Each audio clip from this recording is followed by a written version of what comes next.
خدعة نفسية هتعملها لما تيجي تتخانق مع الشخص اللي قدامك. الخدعة دي هي ان انت وانت بترد عليه عرفه ان انت عايز مصلحته وبس كده، وقول بقى كل اللي انت عايزه بعدها. يعني مثلا عايز تقول للشخص اللي انت مرتبط بيه انت بقيت بتتعصب على اي حاجة وبتعاملني وحش وبتعاملني بعصبية وبتتخانق من اقل حاجة.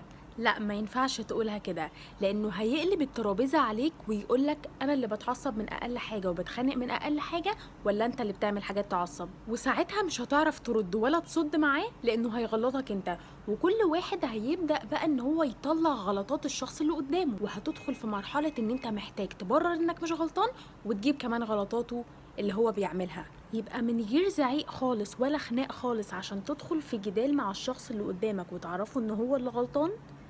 بمجرد ما انت تقوله اول مرة ما تزعقش وما تتكلمش كده وما تتعاملش كده، هيبدأ ان هو يستفز منك فيقولك ازعق براحتي.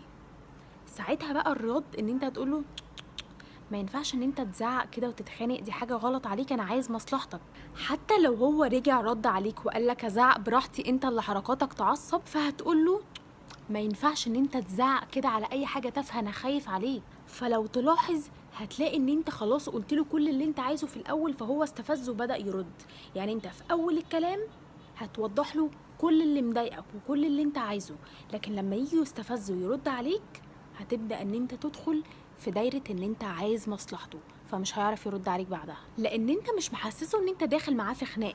انت خلاص قلت كل اللي انت عايزه في الاول، بعد كده بتحسسه ان انت عايز مصلحته وان انت بريء.